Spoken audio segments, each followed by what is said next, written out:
마태복음 13장 16절에서 23절까지 말씀을 통하여 본 하나님은 어떠한 분인가? 한번 우리 성경을 통하여 다 함께 찾아보도록 하겠습니다. 오늘 본문에 보여주는 하나님은 어떠한 하나님인가? 제가 찾은 걸 먼저 여러분과 같이 나누도록 합니다. 16절에 있는 말씀을 한번 보십시오. 16절에 이렇게 얘기했습니다. 너희를 보냄이 양을 이리 가운데 보낸 것 같다. 이런 말씀이 있습니다. 나를 이리 가운데 보내시는 하나님. 내가 지금 이리 가운데 있는 것은 내가 스스로 이리 가운데 있을 수도 있어요. 내가 잘못해서 이리 가운데 설 수도 있습니다.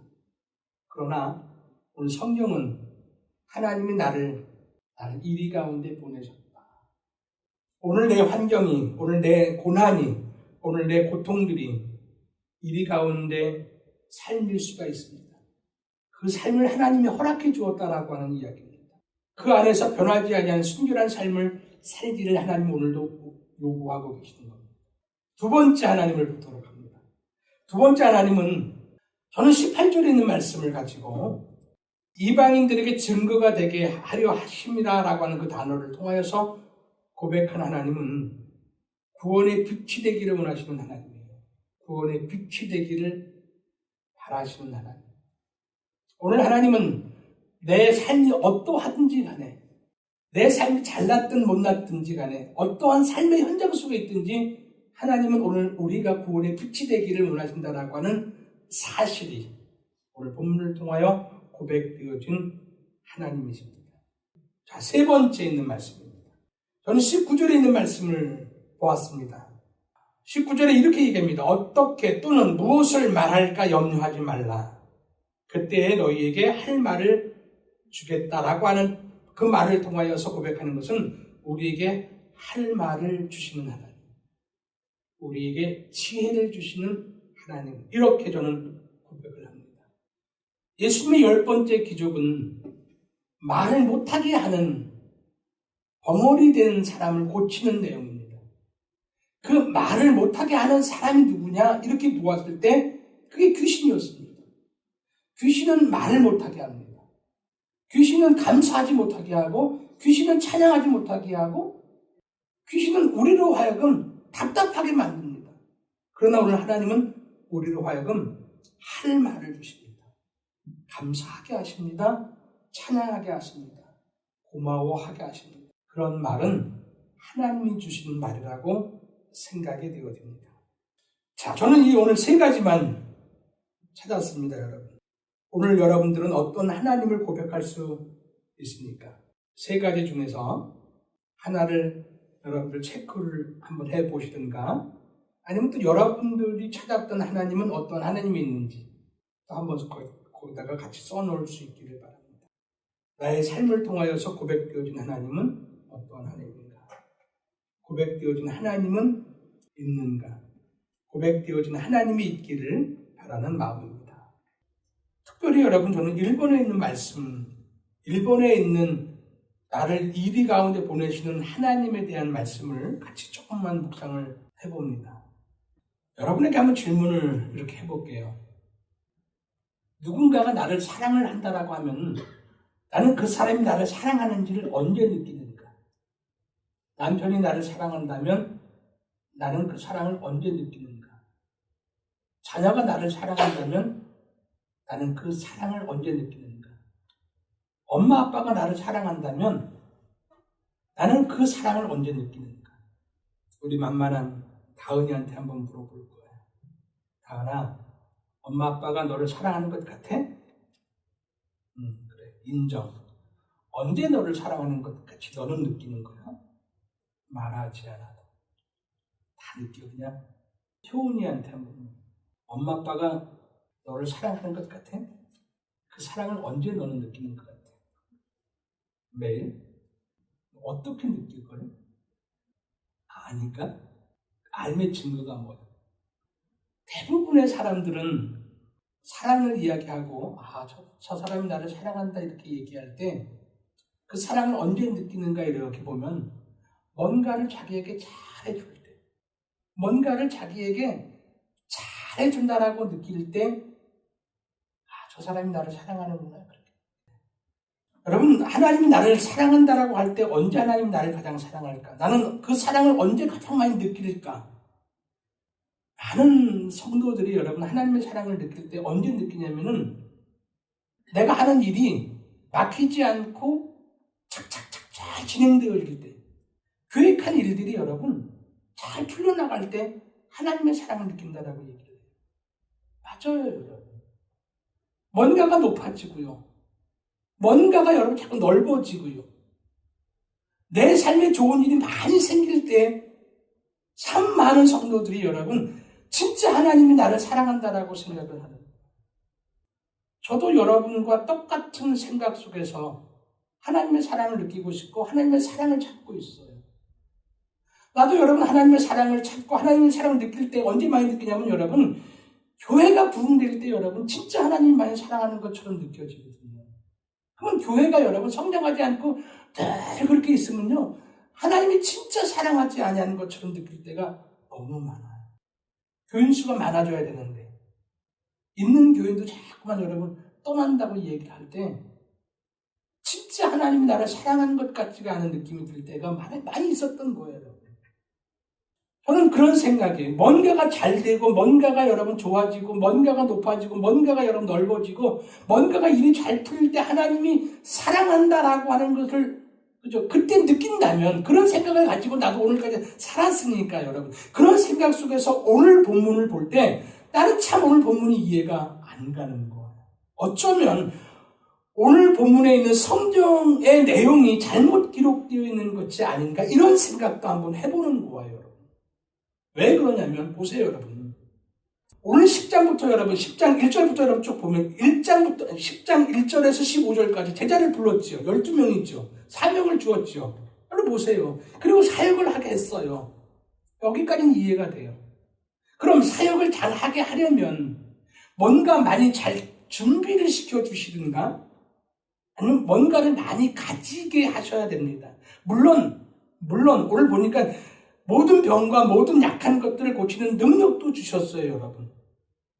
그런데 그런 사역을 할 때 8절부터 쭉 가보면 여러분 너 그냥 거저줘 그렇게 얘기해요. 거저줘. 여러분 9절을 보세요. 전대에 주머니에 뭘 넣지 말라 그랬어요? 돈이나 은이나 돈이나 돈 넣지 말래요, 여러분. 여러분 이 10절 보세요. 10절. 여행을 위하여 배낭이나 두벌 옷이나 신이나 지팡이를 가지지 말라. 여러분 두 벌 옷이 아니라 여러 벌 옷이 필요하다라고 얘기했잖아요. 더 큰 배낭을 가지고 가야지요. 금, 은, 돈, 카드까지 다 가지고 가야 돼요, 여러분.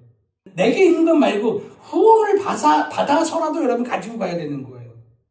그런데 오늘 성경은 여러분 우리의 생각과 정반대의 얘기를 해요. 아무것도 가지고 가지 말라라고 하는 거예요. 그럼 아무것도 가지고 가지 말라라고 하는 그 얘기는 여러분 다른 말로 하면 사역하지 말라라고 하는 거예요, 여러분. 가서 어떻게 사역을 해요, 여러분?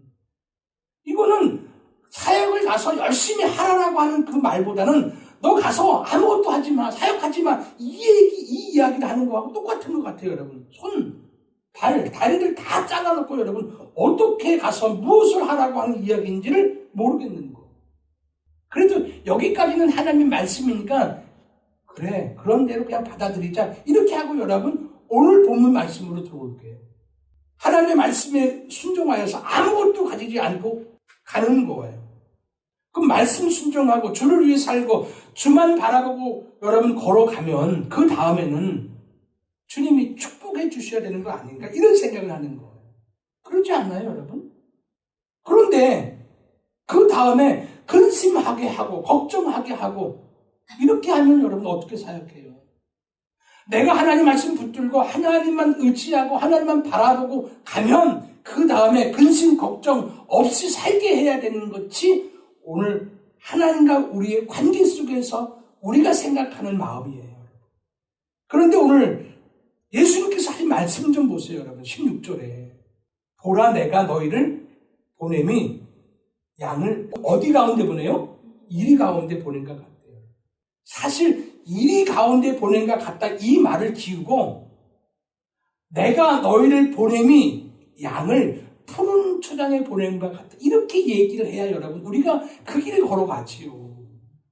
아무것도 안 가지고 여러분 금도 안 가지고 은도 안 가지고 동도 안 가지고 여러분 오직 하나님만 의지하고 갈 수 있는 것이 뭐냐면 내가 그 말씀 붙들고 갈 때 하나님이 나를 양을 푸른 초장으로 인도함 같다. 이럴 때 여러분 그래 내가 그렇게 하나님 말씀만 의지했더니 내가 그래 하나님만 내가 바라봤더니 하나님이 나를 푸른 초장으로 인도해 주었구나. 맞춰 하면서 여러분 하나님을 찬양할 수 있는 것 아닌가요? 근데 성경은 여러분 푸른 초장이라고 하는 단어가 빠지고 이리 가운데 나를 보는 것 같다라고 하는 여러분 그렇게 말을 이어갔어요. 여러분 이리 가운데 보낸 것 같다. 이게 말이 안 돼요. 이리 가운데 보낼 것 같으면 여러분 안 보내야죠. 이리가 득실득실 거리는 그런 곳이라면 여러분 보내지 말았어야 되는 것 같아요. 아니면 다음에 보내든가 기회를 봐서 아니면 이리 때를 다 죽여놓고 잡아놓고 그 다음에 보내시던가. 그런데 이리 때가 득실되는데도 불구하고 나를 보냈어요. 그 보낸 하나님이 진짜 내 아버지 맞습니까? 그 이리 때가 득실거리는 그곳을 보내는 그 아버지가 내 아버지가 맞으며 그 아버지가 진짜 나를 사랑하는지. 여러분 양을 이리떼 앞에 보내면 양이 어떻게 되겠어요? 여러분 이리떼 앞에 서 있는 양의 모습을 한번 생각해 보세요. 여러분 어쩌란 말이에요. 여러분 찢겨 죽으란 말입니까? 그러면서 여러분 이렇게 뱀처럼 지혜롭고 비둘기처럼 순결하라. 제가 볼 때는 꼭 걱정하는 척하는 것 같아요. 그렇게 다 몰아놓고 너 어쩌니? 너 그래서 어쩌니? 이렇게 걱정하는 것 같은 느낌이에요. 걱정하는 척하는 것 같고 위로하는 척하는 것.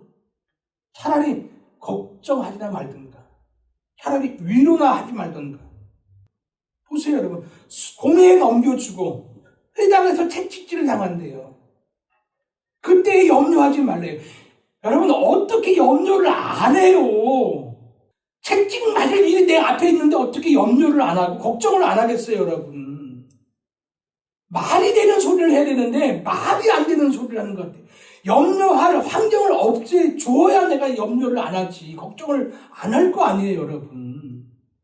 염려할 일, 걱정할 일 타산같이 만들어 놓고 여러분 염려하지 말라고 하면 나더러 어떻게 하라는 얘기예요, 여러분 지금. 그래서 여러분 질문하는 거예요. 뭐라고 질문하냐면 나를 이리떼 가운데 보내시는 하나님이 진짜 하나님 맞는지, 진짜 나를 이리떼 가운데 보내시는 그 하나님이 진짜 내 아버지가 맞는지 여러분들은 어떻게 생각하세요? 저는 그렇게 보이는 거예요. 그러니까 나를 이리떼 가운데 보내는 하나님이 불만스러운 거예요. 불평스러운 거예요, 여러분. 내가 하나님만 의지하고 내가 하나님만 바라보고 내가 하나님만으로 살겠다고 얘기했는데 왜 나를 이리떼를 보내요? 하나님 말씀을 거역하는 놈이나 좀 보내든가. 양 같은 나를 왜 보내요? 그래서 이제 묵상을 하는 거예요. 왜 하나님 나를 이리떼 가운데 보내셨나요? 이 질문이 나오는 거예요. 그래서 이 질문에 대해서 묵상을 하게 되어지고 생각을 하게 되어지는 거예요.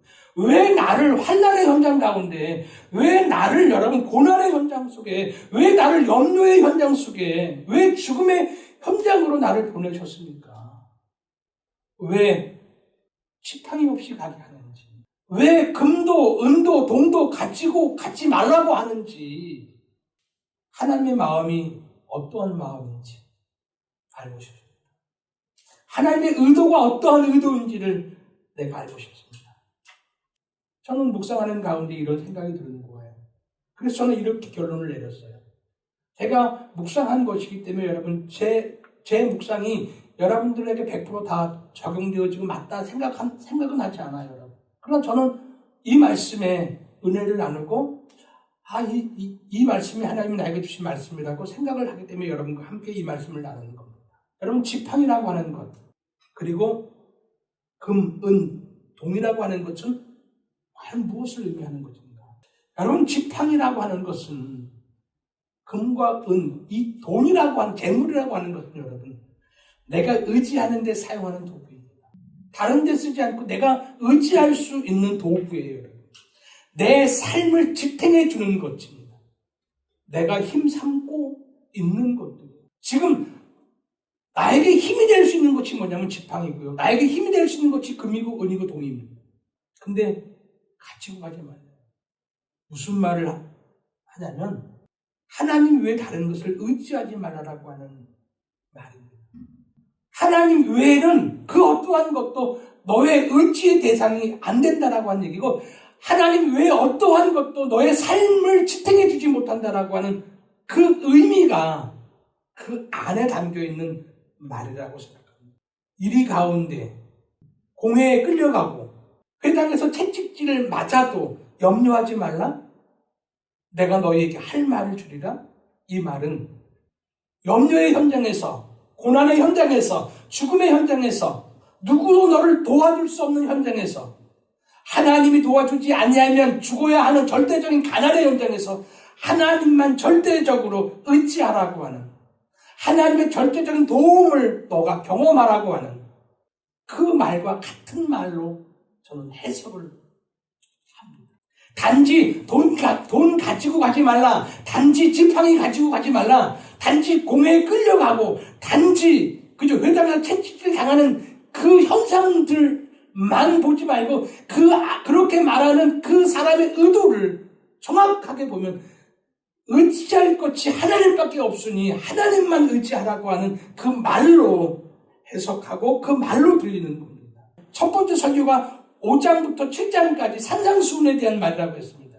거기서는 여러분 하나님 없이는 하루도 살 수 없다라고 하는 절대적인 가난을 이론으로 얘기했어요. 이론. 심령이 가난해야 된다. 심령이 가난한 삶을 살아야 된다라고 하는 얘기는 이론적으로 예수님이 설교를 한 거예요. 그런데 10장 설교는 여러분 이론적인 설교가 아니라 실제적인 삶의 현장에서 경험하라고 하는 거예요. 산상수훈의 설교를 너의 삶을 통하여 한번 재현해 보라고 하는 얘기예요. 오늘 우리가 들었던 말씀들이 우리의 삶의 현장에서 어떻게 적용되는지 적용해 보라고 하는 이야기예요. 오늘 내가 은혜 받은 것으로 끝나는 것이 아니라 내가 오늘 하나님 말씀에 너무너무 하나님 은혜가 되어지고 너무 좋다라고 하는 것으로 끝나는 것이 아니라 그 삶을 나의 삶의 현장 속에서 살아내보라고 하는 이야기를 하는 것이 저는 10장에 있는 말씀이라고 생각이 되어집니다. 나를 이 때 가운데 보내신 것은 그러므로 여러분 나를 사랑하지 않아서 보낸 것이 아니라 진짜 나를 사랑하셔서 나를 만들고 싶은 거예요. 쓰러지고 넘어지고 깨어지고 여러분 그런 가운데서 진짜 내 삶을 만들어내고 싶은 하나님의 마음이 있는 거예요. 나를 상속자로 만들기 위해서 하나님이 그 삶의 현장으로 나를 보내시는 거예요. 나의 삶의 현장은 여러분 내 힘으로 사는 것이 아니에요. 나의 삶의 현장은 여러분 내 실력으로 사는 현장이 아니라고 하는 거예요. 나의 삶의 현장은 여러분 하나님이 도와주지 아니하면 오늘 굶어 죽어야 하는 현장입니다. 그러기에 오직 하나님만 의지하고 하나님만 바라보고 하나님만 절대적인 신뢰 속에서 살아야 됨을 오늘 말하는 내용이 오늘 우리가 읽었던 본문에 있는 말씀의 내용이라고 생각합니다. 하나님 외에 다른 것들을 의지하지 말 것을 말합니다. 산상수훈으로 얘기하면 심령이 가난한 마음으로 살 것을 현장 속에서 말하고 있는 이야기입니다. 똑같은 구조로 여러분 마태복음 3장에 보면 예수님이 사역을 다 마칩니다. 다 마쳤어요, 여러분. 그리고 마지막 예수님이 사역을 준비하는 과정 속에서 마지막 할 일이 뭐냐면 세례를 받는 일입니다. 여러분 3장 마지막 절에 보니까 예수님이 세례를 받고 난 후에 물에서 올라올 때 하늘에서 소리가 들린다고 그렇게 얘기합니다. 한번 봅시다. 자, 3장 17절이죠. 이게 예수님의 사역 준비의 마지막입니다. 세례를 받고 물에서 올라올 때 하늘에서 여러분 이렇게 여러분 인증해 줍니다. 이는 내 사랑하는 아들이요 내 기뻐하는 자.